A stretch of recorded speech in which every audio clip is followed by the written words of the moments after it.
السلام عليكم ورحمة الله وبركاته. أهلا بيكم في حلقة جديدة من قناتكم بي كوين. في حلقة النهاردة هنتكلم عن تكييفات تورنيدو العربي. طبعا ده بناء على تصويتكم. كل أسبوع بننزل تصويت على القناة، بنشوف الناس عايزة نعمل لها ريفيوهات عن إيه، فاللي هو عليه الاختيار المرة دي هو تكييف تورنيدو. هنتكلم معاكم عن مميزات التكييف وهنتكلم عن عيوبه. فلو اول مره تشوفنا انزل تشترك في القناه وفعل زر الجرس عشان يوصلك كل حاجه جديده. احنا قناه مهتمه ببيع الاجهزه المنزليه، فلو حد عايز ياخد اي فكره قبل ما ينزل يشتري اي منتج يقدر يتواصل معانا في التعليقات او من خلال رقمنا اللي موجود دايما في صندوق الوصف. ولو في حد برضو عايزنا نتكلم عن منتج معين يتواصل معانا. فيلا بينا نشوف معانا ايه النهارده. بي كوين مش بس متخصصة في مراجعة الأجهزة المنزلية، لا وكمان متخصصة في العناية بالشعر والبشرة. بنعمل تركيبات لجميع مشاكل الشعر. التركيبة مكونة من زيوت طبيعية وفيتامينات معالجة، والنتيجة مضمونة بنسبة 100%. وده مش رأينا احنا، ده رأي كل اللي استخدموا تركيباتنا. تواصلوا معانا خلال الواتساب وقولنا مشكلتك واستلمي المجموعة المناسبة لشعرك. خصم خاص على مجموعة الهير ماسك لجميع عملاء بي كوين. هنبدأ معاكم بمميزات التكييف. أول ميزة معانا هو توفير في الكهرباء على عكس التكييفات التانية. تكييف تورنيدو مميز في الحتة دي شوية عن باقي التكييفات التانية اللي بتستهلك كهرباء كتير، سواء التكييف انفرتر أو مش انفرتر. هو بيستهلك كهرباء بس مش زي التكييفات التانية، مش بيوفر بشكل كبير عشان بس الناس متفهمناش غلط. تكنولوجيا التصنيع تكنولوجيا إيطالية، هو ميدن إن إيجيبت هنا في مصر، بس في أفكار إيطالية والوحدة الداخلية بتاعته إيطالي بتكون ضد الصدى.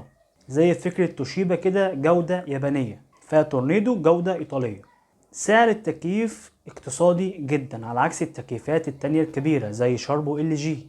طبعا في ظل ارتفاع الأسعار الفترة الأخيرة دي فهو سعره رفع جدا، بس مش زي الحاجات التانية. في خاصية البلازما كلاستر، دي بتنقي الهواء من الأدخنة والأتربة وكمان الميكروبات، بتخلينا ناخد هواء صحي. بيكون في برضو خاصية التربو، دي بتبرد المكان في أسرع وقت ممكن. برضو الخاصية دي بتكون موجودة في تكييفات شارب اللي كنت عامل عنها حلقة قبل كده، تظهر جنبي برضو في علامة الاي، ولو ما ظهرتش خدوا لفة في القناة وانتوا بتشتركوا هتلاقوا حاجات كتيرة جدا. في بقى اوبشن كده او برنامج اسمه البرنامج الاقتصادي، ده اللي بيظبط درجة حرارة التكييف على حسب درجة حرارة الغرفة وبيفصل بشكل اوتوماتيكي، وبرضه بيوفر معانا في الكهرباء. ميزة تانية هو بيشتغل تحت الضغط الكهربائي القليل على عكس كتير من التكييفات.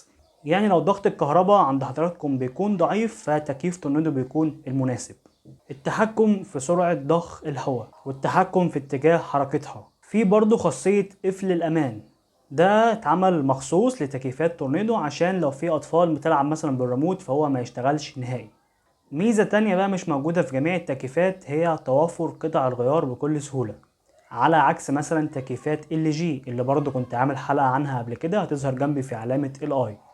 ده كده بالنسبة لكل مميزات تكييف تورنيدو. نتكلم بقى معاكم عن العيوب.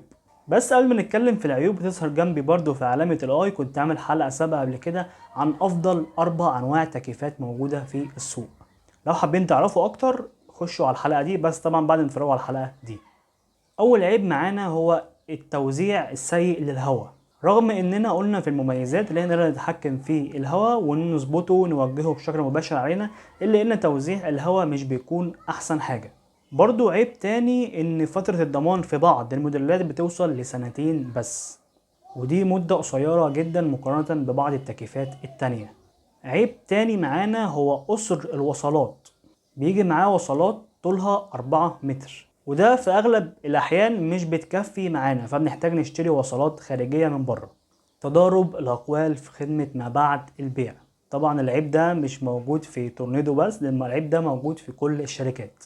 يمكن تورنيدو العربي او توشيبا العربي بشكل عام من افضل شركات خدمة ما بعد البيع.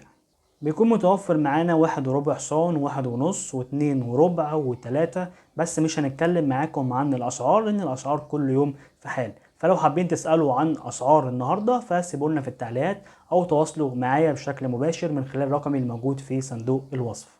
بكده يكون خلصنا حلقتنا النهاردة. رب تكون الحلقة عجبتكم واشوفوا حلقات جاية كتيرة، والسلام عليكم ورحمة الله وبركاته.